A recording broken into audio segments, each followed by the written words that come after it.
From Hollywood, it's time now for...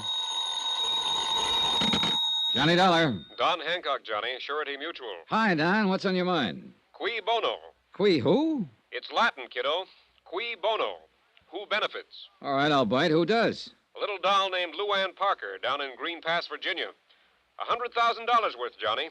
Double indemnity. Wow, what did she do? Answer the question? She sure did, with a 38. 2 bullseyes right in her foster papa's heart. Well, then if it's an open and shut case, you don't need... Oh, it's that all right. She's the gal what done it. She admits it. But the coroner is about to call it an unavoidable accident. Seems little old Magnolia Blossom thought Papa was a prowler. And what do you think? Just what I said. Cui bono. So? I think you'd better put yourself on the payroll.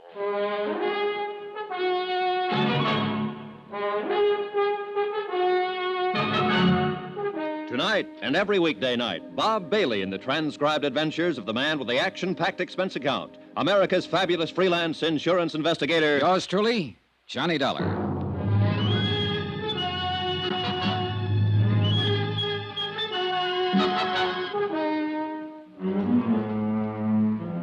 Expense account submitted by Special Investigator Johnny Dollar. To the Home Office, Surety Mutual Insurance Limited, Hartford, Connecticut.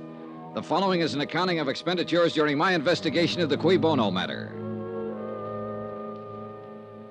Item 1, $78.45. Transportation and incidentals, Hartford to Green Pass, which was a village of some 12,000 people, hidden among quiet wooded hills, and located, as I discovered on arrival, some 3 miles from the railroad station.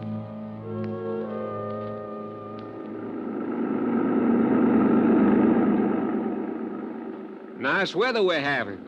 Yeah, it's fine. You from New York? Well, near there, Hartford. Bet you ain't been having weather like this up there. No, it's been pretty cold. You say your name was Dollar? Yeah, Johnny Dollar. I'm Jake Deagley. You here on business? That's right. Well, I wouldn't count on finding much here. Green Pass is what you might call a one-horse town. 1 hotel, 1 bank, 1 taxi, that's me, 1 newspaper. And 1 county attorney. Yep, just 1... Oh, and you've heard about our tragedy, about Dan Parker getting shot. Yeah, that's why I'm here. I'm an investigator for an insurance company. I see. Well, it was a terrible thing.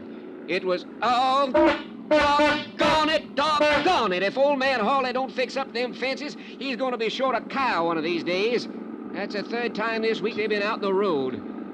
How do people around here feel about Dan Parker? Was he well-liked? Well, he'd been reelected for 5 straight terms.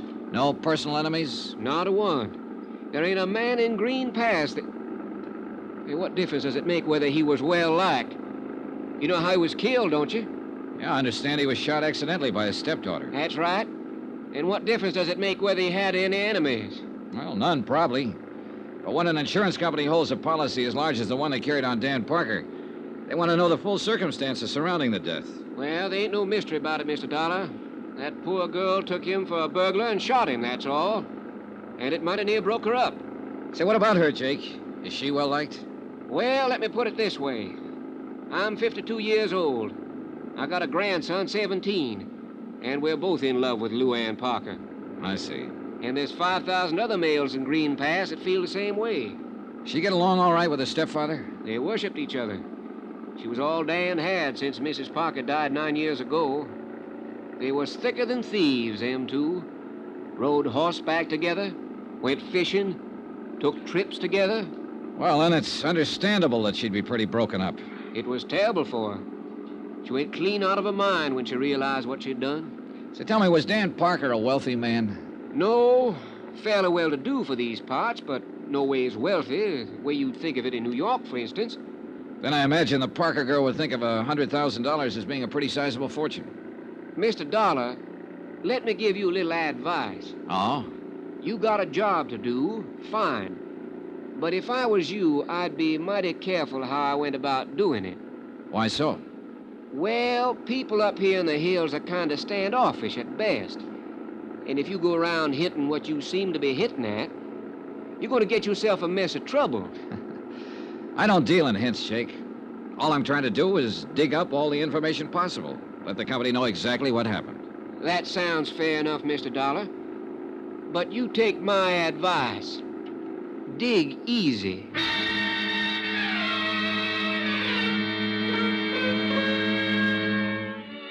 Jake Digley's one-man taxi service dropped me off at the town's one-man hotel.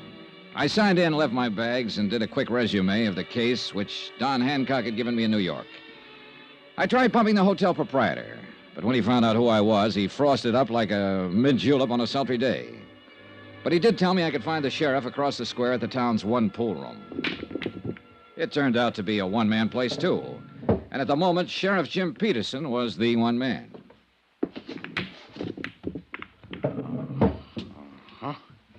Well, glad to know you, Mr. Dollar. Just a second now. Watch me get that there 3-ball down there. Good shot. No, that was a setup. You couldn't miss one like that if you wanted to. Got something on your mind, sir? Yes, I'm an insurance investigator. I'm here in connection with the Parker case. I'll see. Doggone it. Well, I don't think I'd call it a case exactly. It was an accident. Ain't no mystery about it, as far as I can see. I didn't mean to imply that there was, Sheriff. As it stands now, this is a routine investigation, nothing more. I'd just like to get the facts, find out exactly what happened, in order to furnish my company with the report they need to pay the claim. I'd appreciate your cooperation if you've got the time. Oh, I got the time all right, sir. Yeah, how much you know about it? Well, not much. Dan Parker, as I understand it, was your county attorney here. His stepdaughter, Luann Parker, who is the beneficiary under our policy, mistook him for a prowler, shot him, and killed him. Well, that's about it. Well, the thing happened 3 nights ago. Dan been up to Richmond on business. He come back in on a midnight train. He walked down from the station. Walked 3 miles at that time of night? Well, it's a little over 2 to his place. It's outside of town a ways. Well, that's still quite a walk. Why didn't he call this taxi driver, Jake Digley? Yeah, well, he probably did try to, but Jake wasn't expecting any business, so he took a night off. He was out at Happy Hollow. See, that's a kind of a roadhouse about 5 miles up the highway. Does Dan's daughter have a car? Yeah, she does. But I figure he didn't want to bother her at that time of night. See, he wasn't due in till the next afternoon. But it appears like he finished up his business and decided to come on back at night without letting Luann know or anybody else. Now, let me see here. Was he in the habit of coming back unexpectedly from trips? No, I wouldn't say he was. Well, go on. Huh? Oh, well, Dan didn't take many trips. And when he did, he most always made arrangements with Jake or Luann to meet him at the station. I see. So, anyway, walked home that night, and he took a shortcut through the lane and come on in the back way across the terrace. And right there was his fatal act. Oh, what do you mean? He bumped against the lawn chair. And the sound woke up Luann. And then she heard him fumbling with the lock of the back door and heard him come on in the house. She took a .38 pistol from a drawer of her night table and went to the head of the stairs. When she heard him start up, she fired twice and killed him. Mm-hmm. Were there any lights on in the house? No, she was afraid to turn on any light. And I reckon Dan was trying to keep from waking her up. 2 shots, 2 bullets in the heart, firing down a stairway in pitch darkness. That's pretty good shooting, Sheriff. Oh, well, she can outshoot me, Mr. Dollar. And I'm known as one of the best in these here parts. Who taught her? Well, Dan taught her himself. He figured a girl ought to be able to protect herself. So tell me something, Sheriff. Did she have any reason to think it might be a prowler? Have you had any trouble of that kind around town?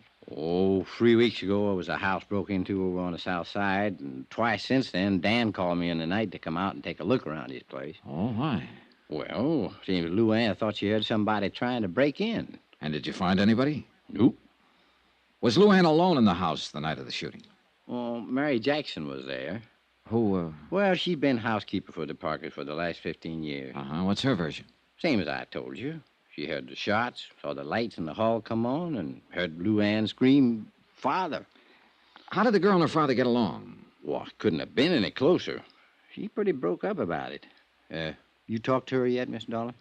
No, not yet. No, I didn't think so. Oh, what's that supposed to mean? Well, I mean, if you had, you wouldn't be asking a lot of these questions. Or at least you wouldn't be asking them in the way that you are. What way, Sheriff? Well, like you figured the Parker girl was actually guilty of something. Well, she did pull the trigger, didn't she? And with sufficient reason. She was nervous. She'd heard prowlers around before. Or at least thought she did, which adds up the same thing. She thought she heard somebody break in. She knew she couldn't count on Mary for any help. She had a gun, knew how to use it, so she got up her courage and done a natural and normal thing. She used it. And she'll regret her mistake the rest of her life. Yeah. That's the way the picture seems to work out. At the moment, at least. You got any reason to doubt it? I get paid to doubt things, Sheriff, until I satisfy myself that there's no reason to doubt them. And that's all I'm trying to do. It's all the insurance company expects me to do. I'm not out to pin anything on this girl or to get out of paying her claim, provided it's legitimate. It is. Well, then she's got nothing to worry about. If the thing happened as you just told me it did, then I have as much sympathy for her as you do. It'll be a pretty rough memory to live with. I just want to be sure, that's all. All right, Miss Dollar. You look around. You talk to people. Ask any questions you're a mind to, but you're going to come out right back where you started at. You're probably right. Dan and me'd been friends for years. Good friends. Now, if I thought there was the slightest doubt about this, I would be the first one to kick up a fuss and go after the truth. Even if the evidence pointed toward Luann Parker? No matter where it pointed to. Well, now, look, I want to talk to the housekeeper and to Miss Parker herself, and I'd like to attend the coroner's inquest if you don't mind. No, I don't mind, but you're a little late. Huh? It was held this morning. What was the verdict? Death by misadventure, unavoidable accident, with no recommendation for prosecution. I see. Would it be possible for me to see a copy of the transcript? It would. I'll ring the coroner and tell him to expect you. But let me give you a little piece of advice, Mr. Dollar. All right. Folks in these here parts love that girl. So when you start walking around asking questions, walk easy.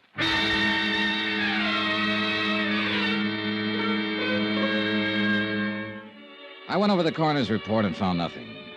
Luann had been called as a witness and appeared to have answered all questions in a frank and a straightforward manner. I checked her school record.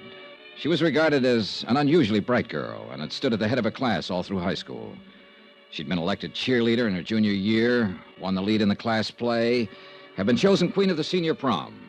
She was the town's darling. They worshipped her. And I could see that casting any aspersions on her would be like an attack on the crown jewels. I began to feel like a peeping Tom, like a louse, like I was wrong. And yet, cui bono? Who benefits? 2 bullets in a man's heart and a $100,000 payoff. I had to be sure.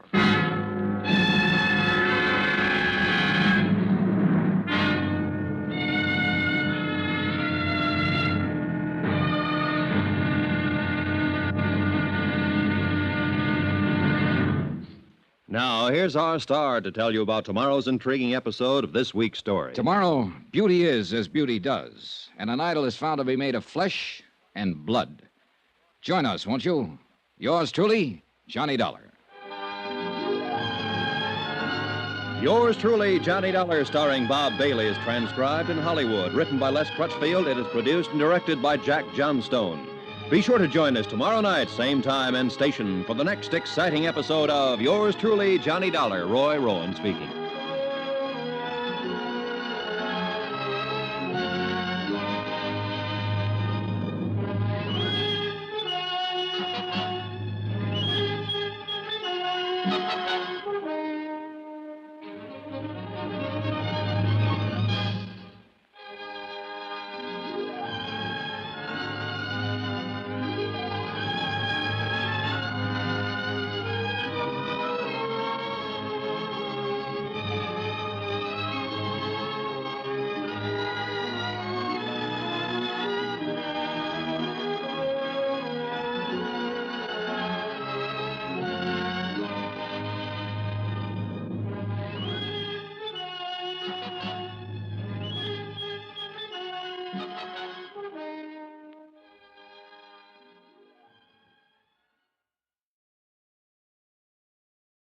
From Hollywood, it's time now for...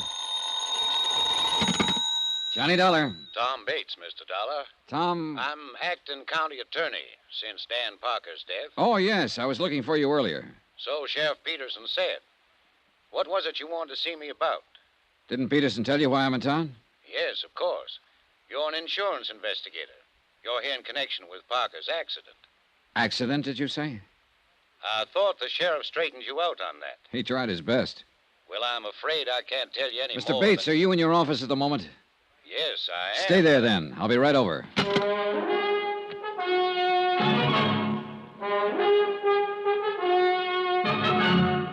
Tonight and every weekday night, Bob Bailey in the transcribed adventures of the man with the action-packed expense account, America's fabulous freelance insurance investigator. Yours truly, Johnny Dollar.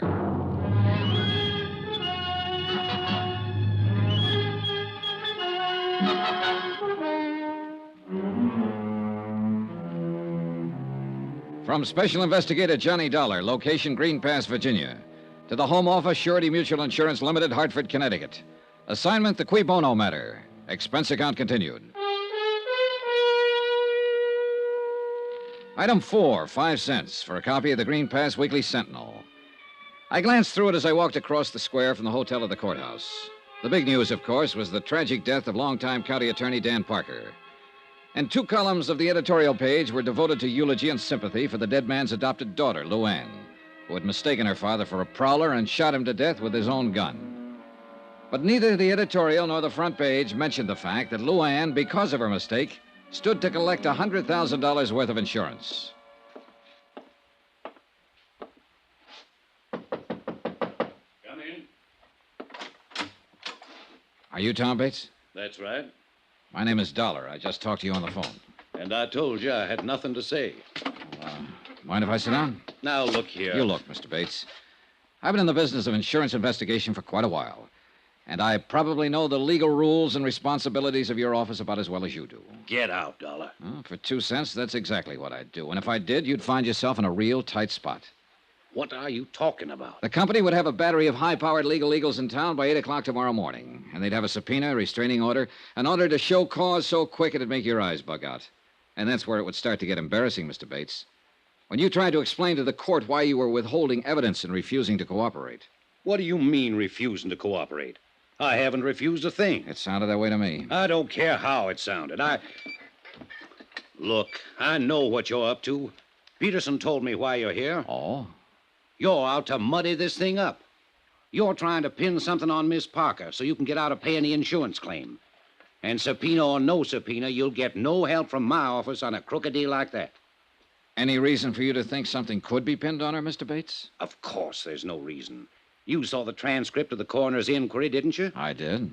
Well, did you find one single hint of suspicion anywhere in it? No. Not much of anything else, for that matter. Are you always as gentle with your witnesses as you were with Miss Parker? The girl was half out of her mind with grief, on the verge of a breakdown. We got the facts. What more do you want? Maybe we should have thrown her in jail, beat her up with a rubber hose, starved her till she thought of something to confess. Is that the way you'd have done it? Oh, relax, Mr. Bates. You're not in a courtroom. No, and by heaven, I'm not going to be. Not on this case. Because there's no reason. How long have you been in love with the Parker girl? Ever since I... What difference that make? It might help to account for your attitude about this. What is it you're thinking? That I'm helping her get away with something? Covering something up for her? Or that all of us are, maybe? Everybody at the inquest? Well, it wouldn't surprise me too much, the way this whole town gets up on its high horse the minute you ask a simple question about the girl. Well, what do you expect when you go around insinuating Insinuating nothing, Mr. Bates. I haven't accused Miss Parker of a thing. I have no reason to.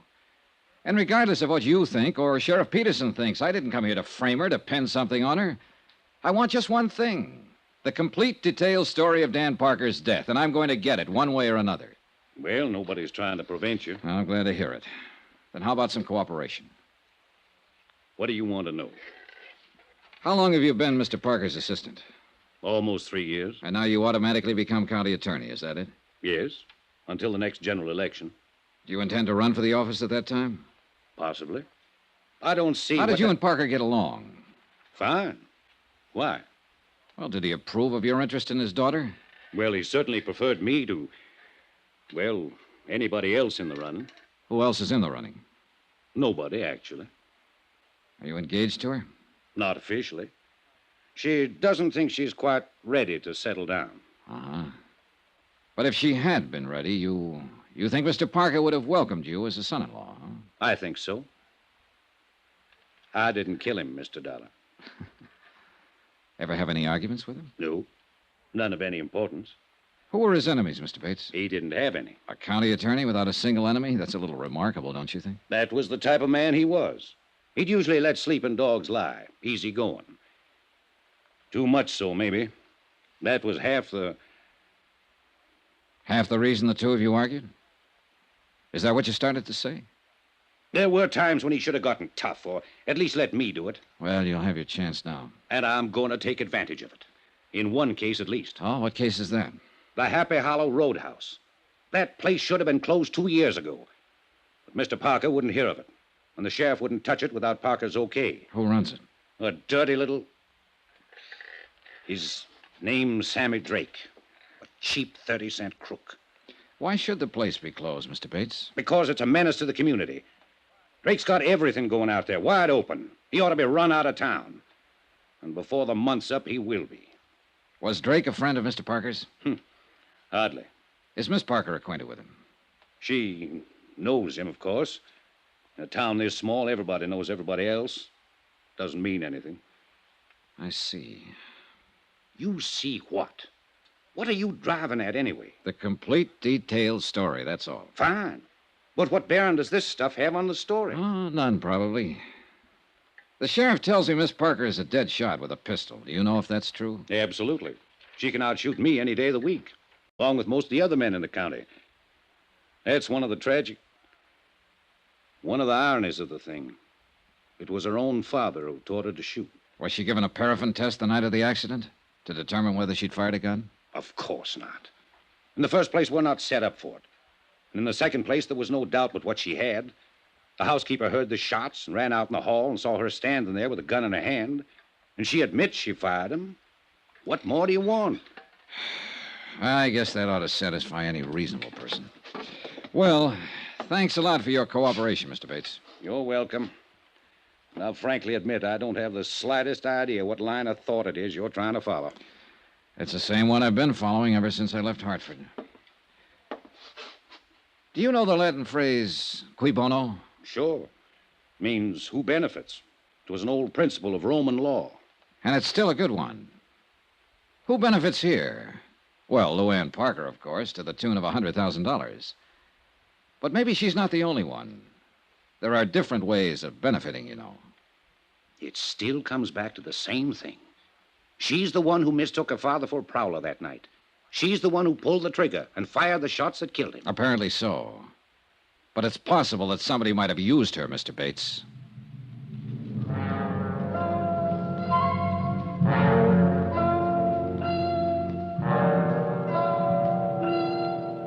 Expense account, item 5, $6 even. Flat rate payment to Jake Deagley for a couple of hours' use of his battered old taxi. I stopped at the telephone office and I talked with the supervisor. I talked with the editor of the local paper and with a waitress who'd gone to school with Luann Parker, with a boy in a service station who dated her in high school. And all of their remarks fit the same picture. A sweet, fresh, all-American girl with an adored father who'd showered her with gifts and attention. And now her own personal tragedy was the town's public one. And they all wept for her. Not a fact out of line. So finally I decided I'd filled in the background enough for the moment, and it was high time I met the little princess face to face.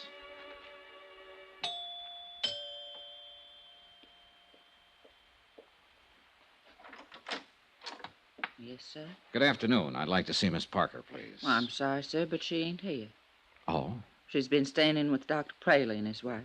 Seems like she just couldn't face this place after what happened here. Are you the housekeeper, Mary Jackson? That's right, sir. Well, I'd like to talk to you too, Mary, if you don't mind. What about, sir? Just a routine question or two. I'm with the insurance company that carries the policy on Mr. Parker's life. Well, I don't think I ought to go around talking Well, it's quite about... all right. Sheriff Peterson and Tom Bates are both cooperating with me, so you can be sure there's nothing wrong about it. Well, if them two say it's all right... They do. Then I reckon it is. Won't you come in, sir? In a few minutes' conversation, I learned that Mary Jackson had practically raised the Parker girl and worshipped both her and her father. She showed me the terrace where Dan Parker had bumped into the chair and wakened both his daughter and Mary, the back door where he'd entered the house that night, and then finally the main stairway where the shooting had taken place. When I heard the shots, all I could think was, oh, my poor baby, and I come running out in the hall. Your room is the third door there, is that right? Yes, sir. Well, just then Miss Luann turned on the lights, that switch right there beside you, and I saw her standing here at the top of the stairs with a gun in her hand. Then we both looked, saw it was Mr. Parker. We run down there. Miss Luann tore off his tie and pulled his shirt open, but he'd already passed on. Yeah, it must have been a terrible thing for both of you. Yes, sir, it was. Mr. Parker seems to have been a very generous man, especially with his daughter. Oh, he always gave her anything she wanted. Bought her another new car just last month. Yeah, I saw it in the driveway. Well, this is a very attractive house. Must be worth $25,000, $30,000. Mr. Parker bought it just 2 years ago.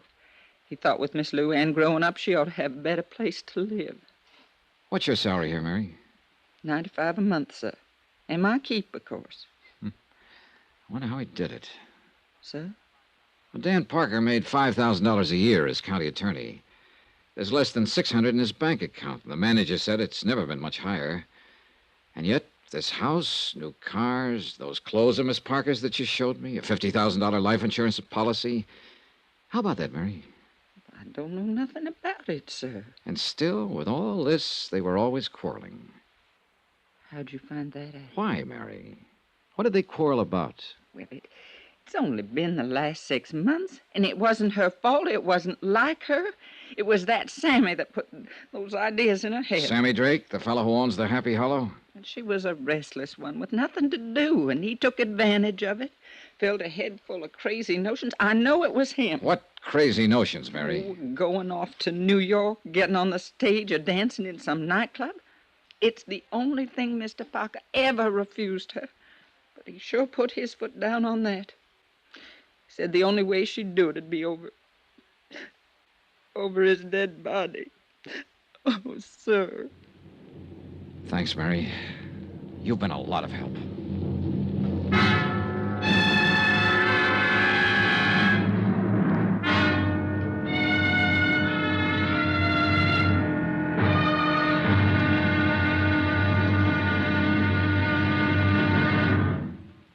Now, here's our star to tell you about tomorrow's intriguing episode of this week's story. Tomorrow, the net tightens. A rat runs for cover.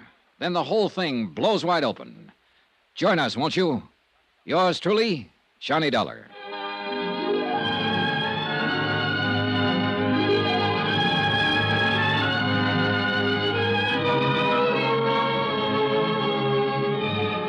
Yours truly, Johnny Dollar, starring Bob Bailey, is transcribed in Hollywood. Written by Les Crutchfield, it is produced and directed by Jack Johnstone. Be sure to join us tomorrow night, same time and station, for the next exciting episode of Yours truly, Johnny Dollar. Roy Rowan speaking.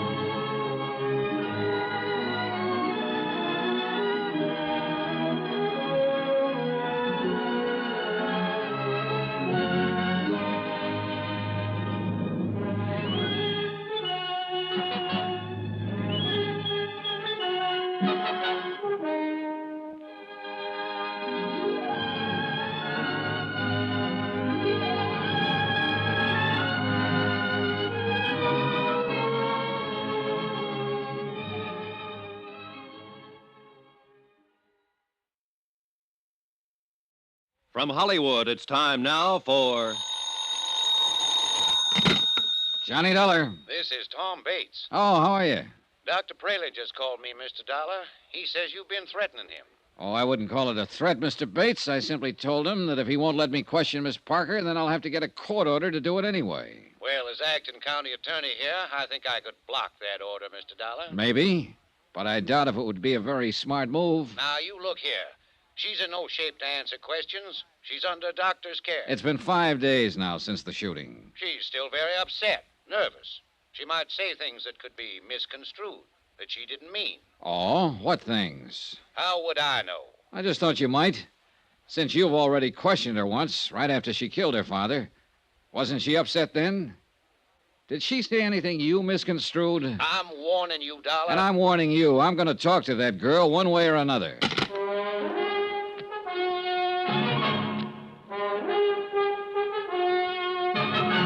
Tonight and every weekday night, Bob Bailey in the transcribed adventures of the man with the action-packed expense account, America's fabulous freelance insurance investigator. Yours truly, Johnny Dollar.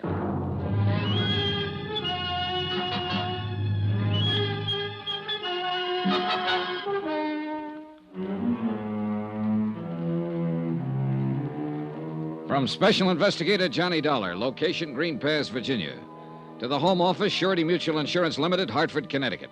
Assignment, the Cui Bono Matter. Cui Bono, Latin for who benefits. Item 8, $1. Transportation out to Sammy Drake's Happy Hollow Roadhouse on the highway north of town. On the way there, I thought over what I'd learned so far, and I realized it wasn't much. On the face of it, the thing was simple enough, no mystery at all. 5 nights ago, Dan Parker, the local county attorney, had returned from a business trip and entered his sleeping house. His adopted daughter, Luann, mistaking him for a prowler, had shot him to death in the darkness. There it was, an accident, pure and simple. The coroner said so, the sheriff agreed, and the whole town was determined to keep it that way. But I still couldn't buy it quite that easily. Not when there was a $100,000 life insurance policy payable to Luann Parker, the girl who'd pulled the trigger. Maybe I'd find some answers at the roadhouse.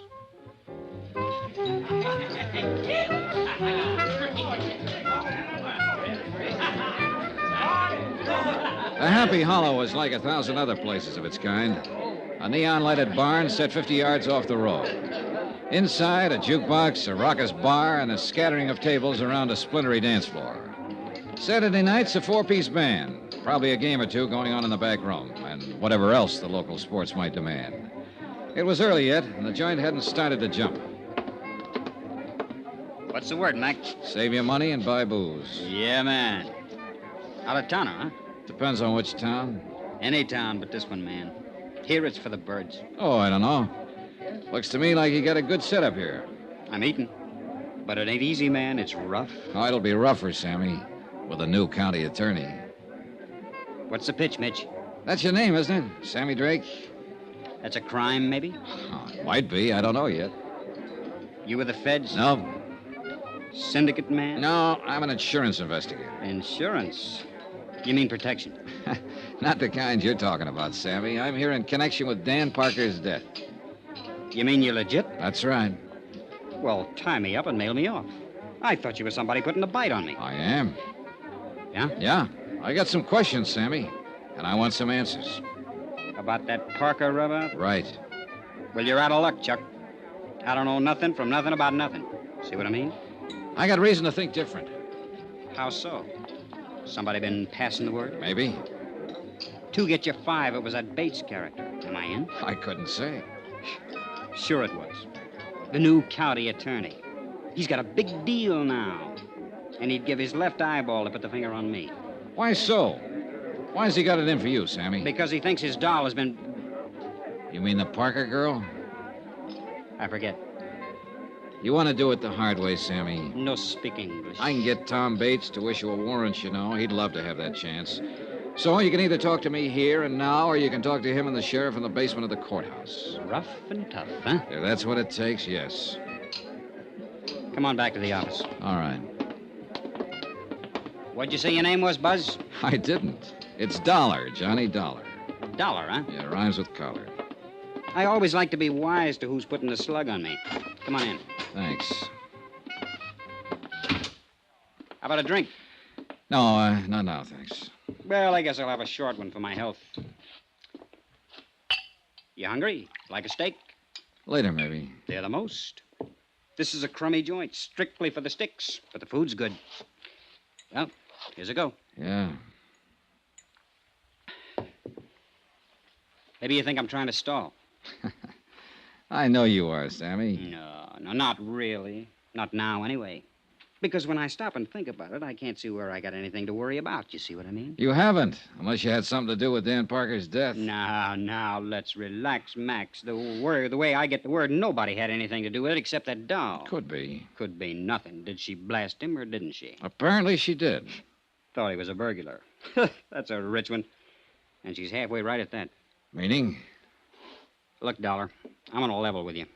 If you got any idea that I wanted Dan Parker knocked off, you're way out there. You want to know why? I can probably guess. I'll tell you why. He was my fix in this town.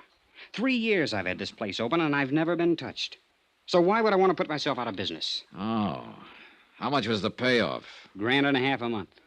Maybe you figured you could make a better deal with somebody else. Yeah? Who? Not with that stuffed shirt Bates. He's just been itching to get at me. But Parker kept a lid on him. How about the sheriff? Who knows? I'm going to give him a pitch, of course. It's my only chance now to stay in business. But I don't know if he'll play. See what I mean? All right, Sammy. Let's go back to the question I asked you outside there. Why does Bates have it in for you? Because he's got the drooling goose for that Parker kid. And he didn't like it much when she kept hanging around me.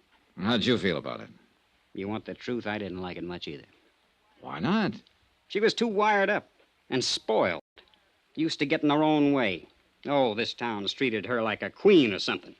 She figured she could do as she pleased. Well, that don't go in a joint like this. What do you mean? Well, these lads come in here, get a few shots under their belt. Dame like that starts to mean trouble. I didn't want her hanging around. I had a good thing going here, and I wasn't about to get a lost step. But it was no use. I couldn't keep her out. What did her father think about it? He didn't like the idea, but he couldn't do much about it. She got her own way with him, the same as with everybody else. Except when she wanted to go to New York. Well, nobody can win them all. I understand you put that idea in her head, Sammy. Then you better take a different understanding. Yeah? Yeah. She was bugged up on that idea before I ever met her. That's why she started coming in here. She wanted me to put her hep on how it was in the big, wild city. She wanted to know how to get in. What was the names of all the spots, including the rough ones? How the rackets worked. How would I know how the rackets work? I didn't say a word, Sammy. You know something? In some ways, that kid's as smart as a mink. But underneath, she's a regular hick, just like the rest of them around here. She thinks that stuff is glamour, the big time, hot stuff. And she was busting her braces to get at it. Even this place, this crummy clip joint. To her, it was wicked and exciting. Oh, man, how square can you get? I suppose you tried to talk her out of going to New York. Do I look crazy or something? I was all for it, anywhere. As long as it got her off my neck. Oh, a beautiful girl like Luann Parker on your neck, and you were trying to shake her off? Oh, Sammy, I'm losing you. Oh, look, Dollar, when it comes to dames, I've got as fast an eye as the next guy, but with that chick, oh, man, I unpack my toothbrush and I stay home. Why? Why? She's got this whole town fooled. Everybody but me. A sweet little thing in ruffled rompers, bucking for a halo. Well, I got news for you, brother. She ain't. And you're the only one who really knows her. Is that what you're claiming, Sammy? Sure. It's a big laugh. But that kid's smart. And inside, she's colder than a fish. I'm a fairly tough baby, Dollar, but I'll tell you something straight. I'm scared of that girl. Expense account item 9, $6.90. Steak and incidentals at the Happy Hollow Roadhouse. And Sammy Drake was right. The steak was good. Item 10, $1.75. Transportation out to the Green Pass Railroad Depot, 3 miles east of town. I tried to see that night station agent earlier in the day, but he was sleeping then. But it was nearly midnight now, and I figured he'd be on duty. He was. Good evening, sir. Hold it, son. Got a message come in here. Yes, sirree. Old number 8's going to be right on time. I'm glad to hear it. I want to... Hold it, son. Got to answer it, you know. Mighty important business getting these here trains through. Yes, I imagine it is. Hold it! Yes, sir. Right on time. Be here in about 2 minutes now. Well, son, what's on your mind? I wondered if you were on duty the night Dan Parker got back in from Richmond. The night he was killed. Oh, yes, indeedy. You must be that fella Sheriff Jim Peterson was telling me about. That fella from the insurance company. Yes, that's right. Well, then I guess it's all right to talk to you. Leastwise, that's what Jim said. Nice of him. It's a mighty terrible thing. A downright tragedy for that poor motherless girl. Making a mistake like that, shooting her own father. Yeah, rough deal. Did you notice Mr. Parker when he got off the train that night? Why, of course I did. I always notice anybody getting off. It's part of my job, son. Yeah, well, It was right about this same time of night. He come in on number 8, the same one that's due in now. Did you talk with him? Of course I talked with him. I know Dan Parker since we was both pups. he said, "Hi, Willie." I said, "Fine." And he said, "How's the family?" And I said, "Fine." And he said, "Well, you know, we talked. We had to talk more, too, but there's some fellow with him." Oh, Well, I didn't know that. I reckon it was just some passenger he'd struck up the time of day with. Dan was all... There. You hear that, son? She's a-coming across the Briar Creek Bridge right now, right on time, Well, too. look, what happened to this stranger? Did he and Dan Parker leave the station together? Oh, no. No, they just talked while the engine was taking on water. The fella got back on the train before it pulled out. He's just going through. Did you hear what they were talking about? No, can't say that it did, son. Most likely didn't amount to nothing, though. No, I suppose not. By golly, I did hear one thing. Oh, what? Just when the train was starting up, the fella leaned out and yelled, "Thanks a lot, I'll be seeing you." Dan just grinned, waved back, and went on down the platform to the telephone booth. You don't know what he meant by that remark. Oh, nothing, more than likely. Just one of them things you say, you know. But that's life for you, because he won't be seeing him after all. See, she's coming around the bend there, son. I gotta get the mail sack out. You got any more questions? You're gonna have to ask him on a run. The mail's got to get through. Oh, I wouldn't think of stopping it. Hey, look, you said Dan Parker made a call from that telephone booth over there. You know who he talked to? Nobody, son. What do you mean? Why, he come back and said get a busy signal. I guess he'd have to walk home. And that's what he done. That was his mistake. That was one of them anyway. And you got any more questions, I reckon they'll have to wait. I haven't got any more. How's that, son? I said thanks a lot. What for? Well, there you got me. I don't know.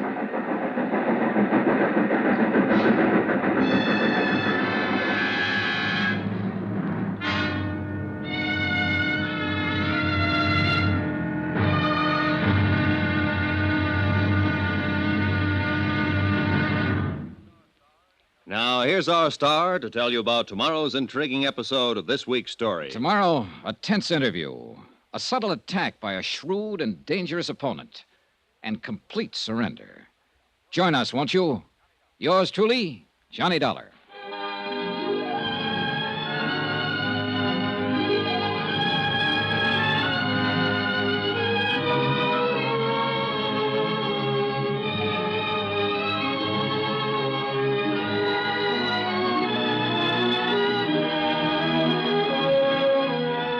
Yours truly, Johnny Dollar, starring Bob Bailey, is transcribed in Hollywood. Written by Les Crutchfield, it is produced and directed by Jack Johnstone. Be sure to join us tomorrow night, same time and station, for the next exciting episode of Yours truly, Johnny Dollar. Roy Rowan speaking.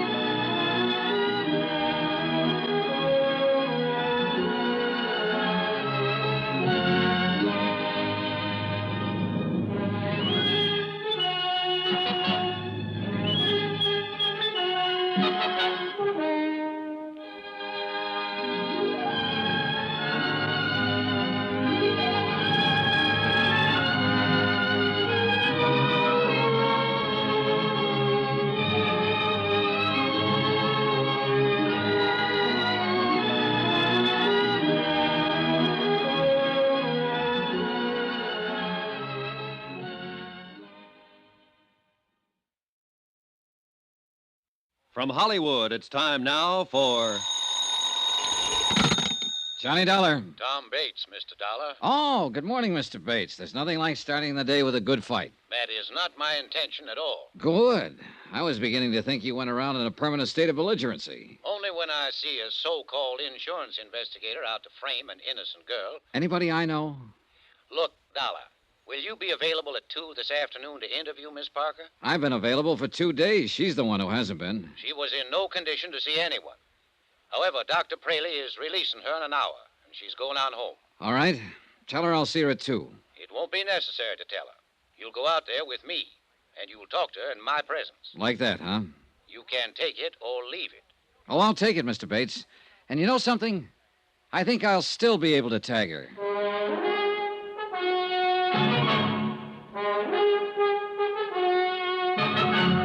Tonight and every weekday night, Bob Bailey in the transcribed adventures of the man with the action-packed expense account, America's fabulous freelance insurance investigator. Yours truly, Johnny Dollar.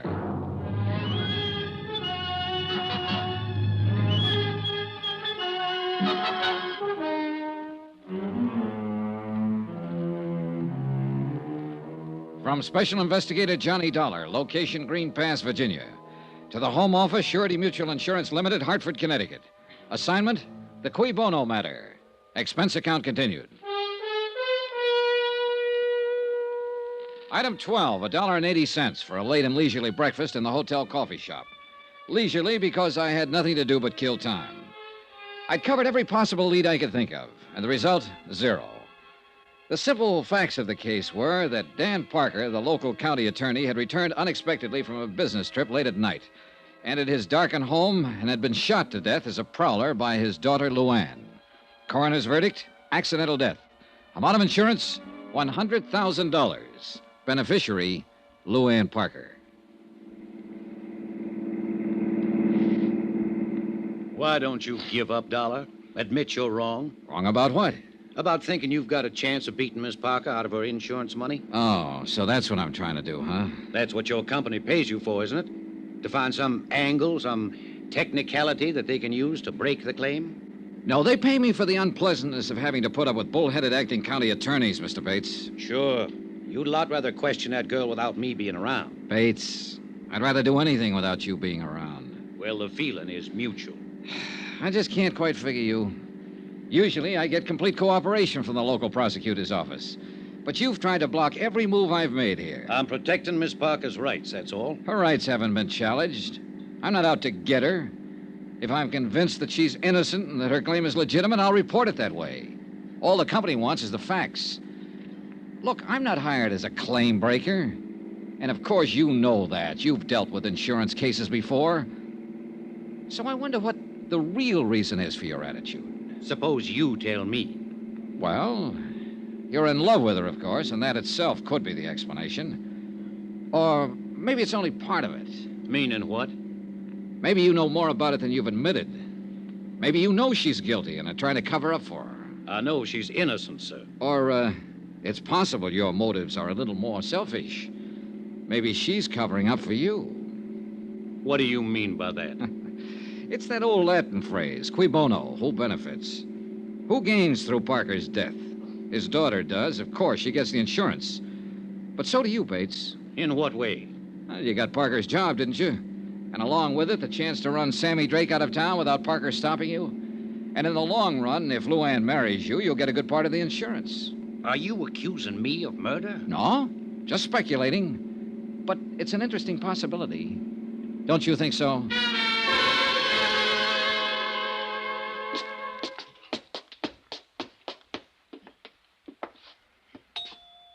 Any particular subjects I should avoid, Mr. Bates? Ask anything you want, as long as I'm here to advise her. Oh, hello, Tom. Luann, this is Mr. Dollar from the insurance company. How do you do, Miss Parker? Mr. Dollar, won't you come in? Thank you. I guess we better go in the study. Mary's cleaning the living room. In here. Just sit down anywhere. How do you feel, Luann? Oh, I'm all right now. For a few days after it happened, I couldn't feel anything but horror, self-loathing. I wanted to kill myself. But the last 2 days, I've done a lot of thinking about what Daddy'd say if he was still here. He was a wonderful man, Mr. Dollar. Yes, the whole town seems to agree on that. I'd give my life gladly to change what happened. But it can't be changed. Daddy used to say, Luann, remorse is only self-pity in disguise. The future is a question mark. All you have is the present, so live it. He believed in those ideas, Mr. Dollar, and I'm going to try to live my life by those beliefs, because I loved him very much. Miss Parker, I have a few things I'd like to ask you in order to complete my report. Do you feel up to answering some questions? Yes, of course. Whatever you wish. I insisted, Luann, that I be present during this interview. Why, Tom? His job is to save money for the insurance company. He'll try to trip you up, lead you into saying things you don't mean, things that could be misinterpreted. Tom, that's ridiculous. I've nothing to hide. Of course, hon. But he'll make it seem as if you do. I'd say you're making it seem that way, and for no more reason than just a silly kind of suspicion. Luann. Mr. Dollar, would you rather talk to me alone? I think it would work out a little better that way. Tom, it's been nice to see you. I'm not leaving. Yes, you are leaving. Right now. Honey, you don't... I said now. All right, Dollar. I guess you will. Phone me later, Tom. Sure, Luann. He's nice. He means well, but sometimes he can be an awful idiot. Oh, his actions are fairly normal for a man in love. Or one who thinks he's in love. Well, it usually adds up to the same thing. Cigarette, Miss Parker? Oh, thank you. Well, what is it you'd like to know, Mr. Dollar? First, let me tell you a few things. I've talked to quite a number of people during the last 2 days. They all worship you. In fact, only one person in the whole town said anything against you. And he's a man whose word on anything would be a little questionable. Sammy Drake, I suppose. Yes. Well, I don't know what he said, but I imagine he thought he was being honest. You see, Sammy's never understood me at all, and I guess I have given him a kind of a bad time. How do you mean? By pretending to take him seriously. Most people seem to think of me as a child, Mr. Dollar, but actually in my attitudes and awareness, I'm quite a lot older than my age. Of course. And I saw right through Sammy the first time I met him. He's just a silly little would-be tough, but he likes to think of himself as a smooth, wicked mobster type. So I pretended to go along with it, even put on an act of my own in return. And what do you think happened? You had another Tom Bates situation on your hands. Sure. Sammy took me seriously. Well, I didn't want any part of that, so of course I ran for cover. And he has never forgiven me. Well, I guess you can stand having one detractor, Miss Parker. You got a big team on your side. I like people. I guess that's why they usually like me. I've had a wonderful life, Mr. Dollar. And I'm very grateful, especially to Daddy. He did everything possible to make me happy. I think if I'd asked for the moon, he'd have tried to get it for me. There was one thing, though, that I understand you disagreed on. You mean my wanting to go to New York? That's right. I guess the only arguments we ever had was over that. If I'd only known how short a time he was going to be with me, well, it didn't matter that much. I felt I was right, that the only reason he was against the idea is because he still thought of me as a child. Parents usually do that. I know. And it just didn't matter enough to hurt him when he had so little time. But you can't go back. I wonder if you would try to go back for just a moment, Miss Parker, and tell me in your own words just what did happen that night. Well, Daddy had gone to Richmond on business. None of us expected him back that night. All right, go on. Well, Mary, she's our housekeeper. She went to bed early. I read till about 11, and then I went to bed. And shortly after midnight, something woke me, a noise down on the terrace. I looked down from my window, and I saw sort of a dark shape slip across the terrace toward the back of the house. I was scared stiff. I'd heard prowlers outside twice before during the past month. Yes, the sheriff told me you did. Yes, well, I realized it was up to me because Mary would have just gone to pieces if I'd waked her. All I could think of was getting to the phone down at the bottom of the stairs. When I started out of my room, I could hear somebody fooling with the lock on the back door. And that's when I thought of the gun. Where was it? In the drawer of the night table beside my bed. Daddy'd put it there himself after the night I heard the prowler, but I'd almost forgotten it. All right. Then what did you do? Well, I took the gun. I went back out into the upstairs hall. All I had in mind even then was to go downstairs and get that phone. But when I reached the stairway, I heard someone moving down below, and I realized that whoever it was had already got in the house, that they were starting up the stairs. And I could see just a vague blur, dark shape against the shadows. I was petrified. I remember thinking he's probably got a gun. And without even stopping to consider, I fired twice down the stair. Yes, Miss Parker? I heard him fall. I knew I'd hit him. Mary screamed and came running out of her room. I found the switch and I turned on the lights. And then I saw what I'd done. It was Daddy. I'm sorry, Miss Parker. And I'm sorry it's necessary for you to go back over this. I'll be all right. There was one thing that wasn't brought up at the inquest. Your father apparently tried to make a phone call from the railroad station that night, and he told the agent all he was getting was a busy signal. Could he have been trying to call here? I don't know. I didn't know about it. Would he be likely to call you, coming in unexpectedly that way? Oh, he'd be more likely to call Jake Digley. Jake runs a taxi service here. Yes, I met him. Well, he might have tried that. But Jake was out at Sammy's place that night. Well, the reason I say that is because Daddy would have known that our phone is usually off the hook at night. Was it off that night? Well, I don't remember. Maybe Mary knows. One or the other of us was always taking it off because we had to go clear downstairs to answer it. Yes, Miss Luann? Oh, Mary, the night Daddy was killed, do you remember whether the phone was off the hook or not? Yes, Miss Luann, it was. I remember when I picked it up to phone the doctor. Well, I ain't sure if you left it off that night or I did, but it was off all right. Thank you, Mary. Yes, ma'am. Well, Mr. Dollar, what other questions do you have? None, as a matter of fact. I did have several more, but you've already answered them indirectly. Thanks for cooperating. You're quite a girl, Miss Parker. Oh, yes, I'm quite a girl. A girl who killed her own father. Goodbye, Mr. Dollar. I meant exactly what I said to her. One way or another, she was quite a girl. Either she was one of the sweetest, bravest, and most honest kids I'd ever met, or she was one of the smartest, coolest little murderesses who ever walked the face of the earth. And I was very much afraid that I'd never be quite sure which.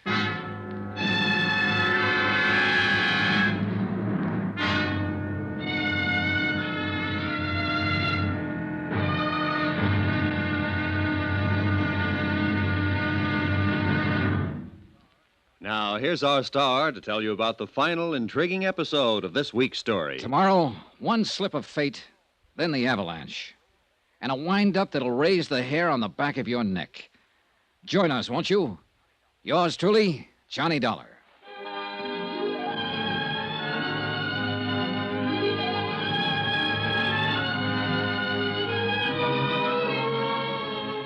Yours truly, Johnny Dollar, starring Bob Bailey, is transcribed in Hollywood. Written by Les Crutchfield, it is produced and directed by Jack Johnstone. Be sure to join us tomorrow night, same time and station, for the next exciting episode of Yours truly, Johnny Dollar. Roy Rowan speaking.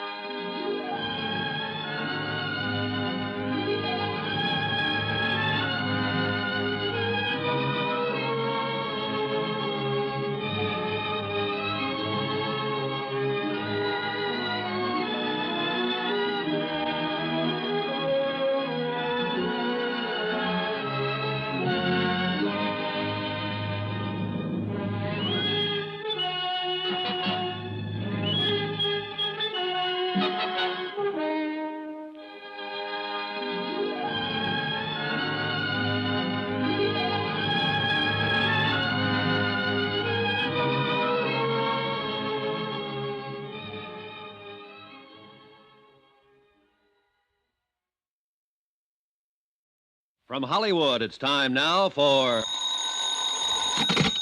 Johnny Dollar. Jim Peterson, Mr. Dollar.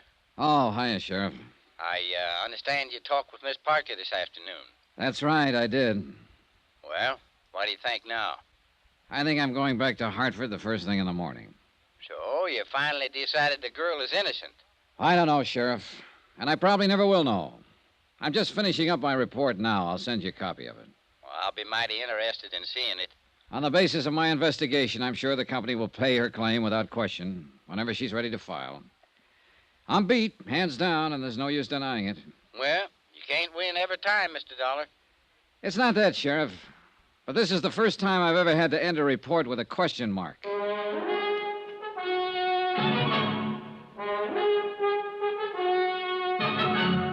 Tonight and every weekday night, Bob Bailey in the transcribed adventures of the man with the action-packed expense account, America's fabulous freelance insurance investigator. Yours truly, Johnny Dollar.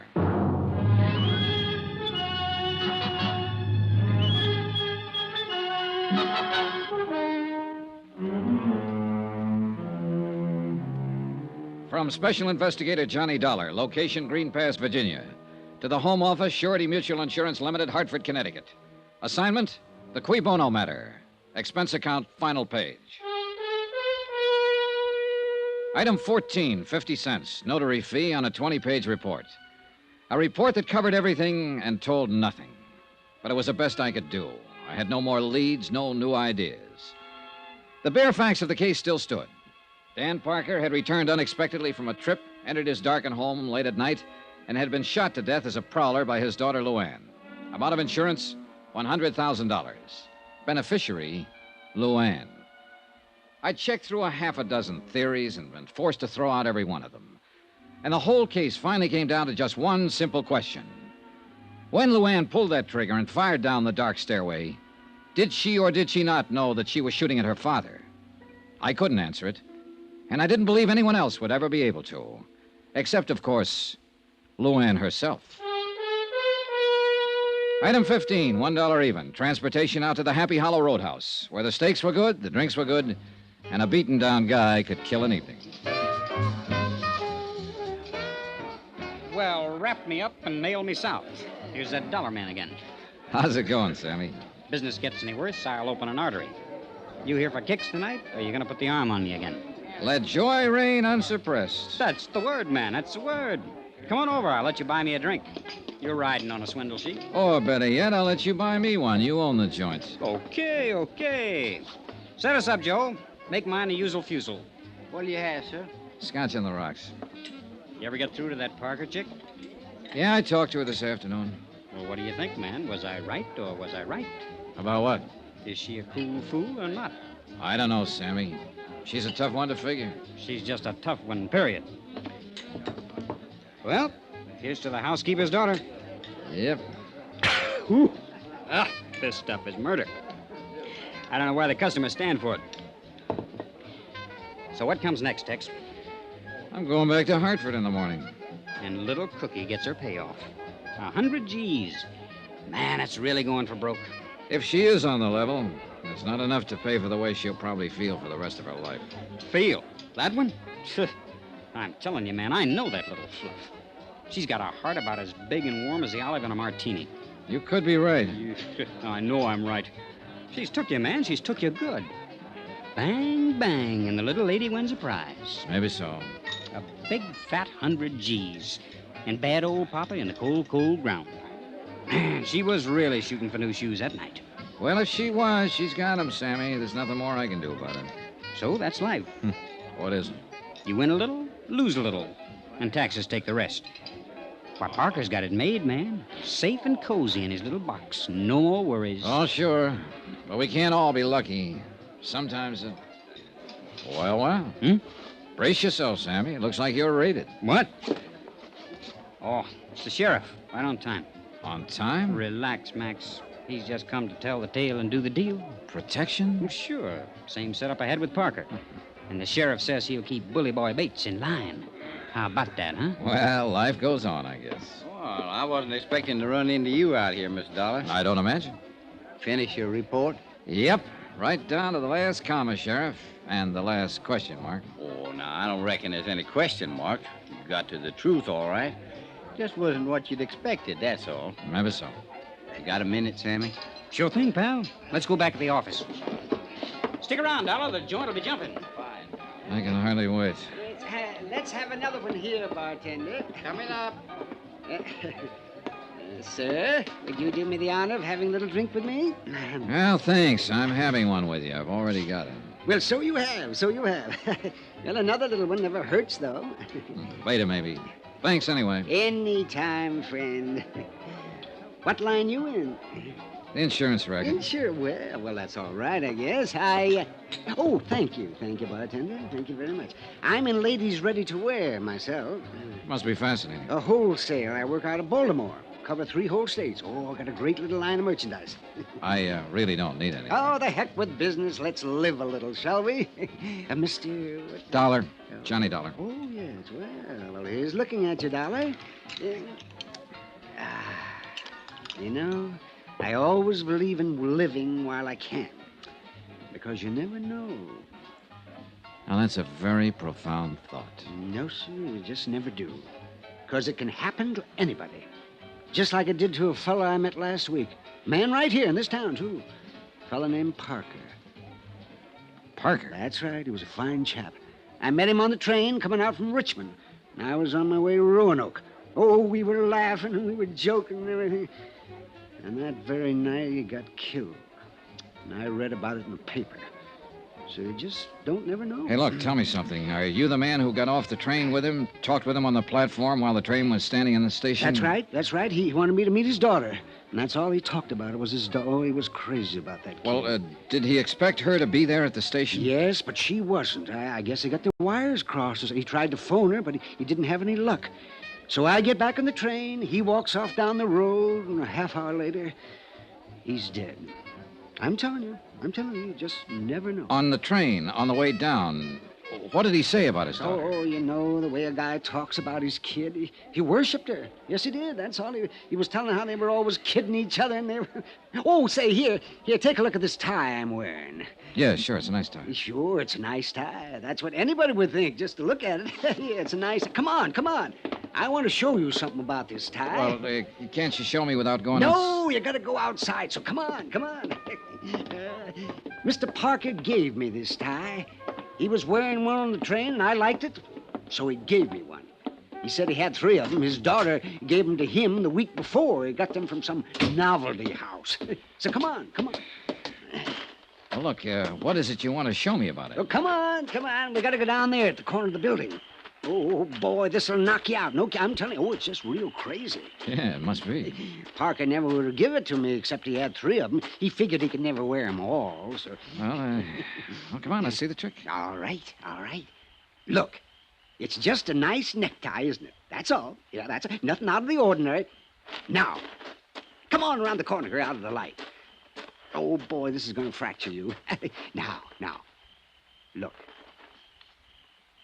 Well, I'll be... Good Lord. How about that, eh? Is it crazy? That daughter of Parker's really must be something, huh? Yeah, she is. Can you imagine a kid thinking up an idea like that? Can you? Giving her dad a necktie that glows in the dark.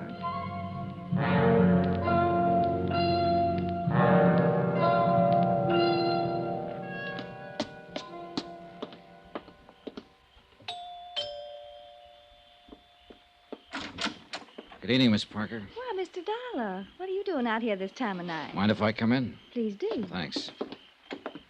Oh, I brought your gun back. The sheriff was finished with it. I never want to see it again. And how you feel? I'll put it here on the table. You'd better not leave it there, though. It's loaded. I wish Sheriff Peterson had kept it. Oh, it may come in handy sometime. Again. Mr. Dollar. I was planning to leave town in the morning, Miss Parker. I'd already made out my report and given you a clean bill of health. Well, I didn't even realize I was under suspicion.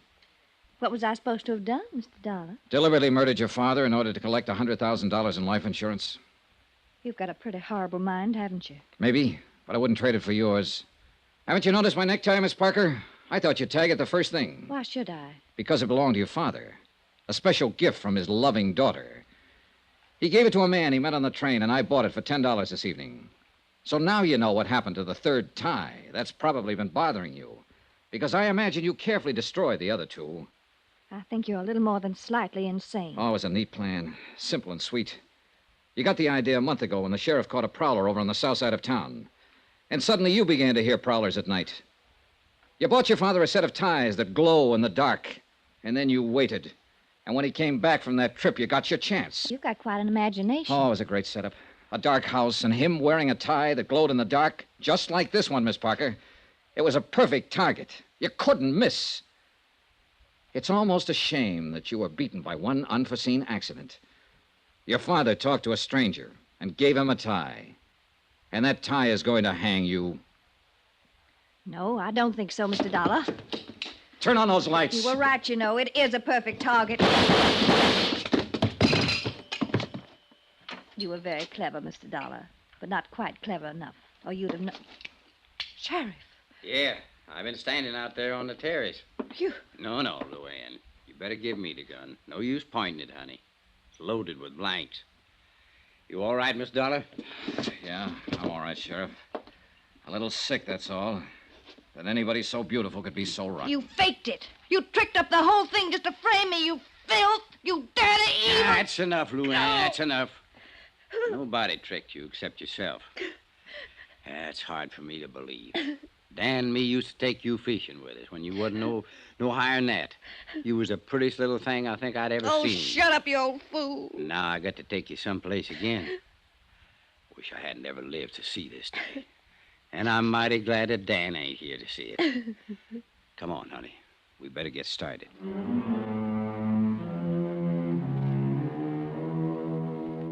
Expense account item 16, $148.30. Hotel and incidentals in Green Pass and transportation back to Hartford. Expense account total, $382.65. End of account, end of report. Remarks. When you gave me this assignment, Don, you asked a question, a phrase in Latin. Cui bono? Who benefits? So here's your answer. Nobody. Yours truly, Johnny Dollar.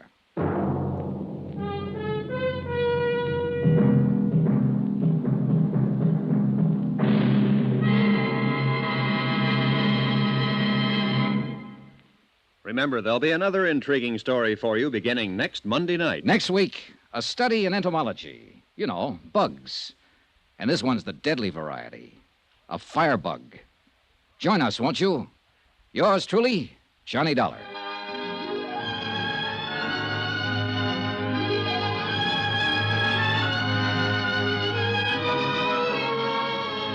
Yours truly, Johnny Dollar, starring Bob Bailey, is transcribed in Hollywood. Written by Les Crutchfield, it is produced and directed by Jack Johnstone.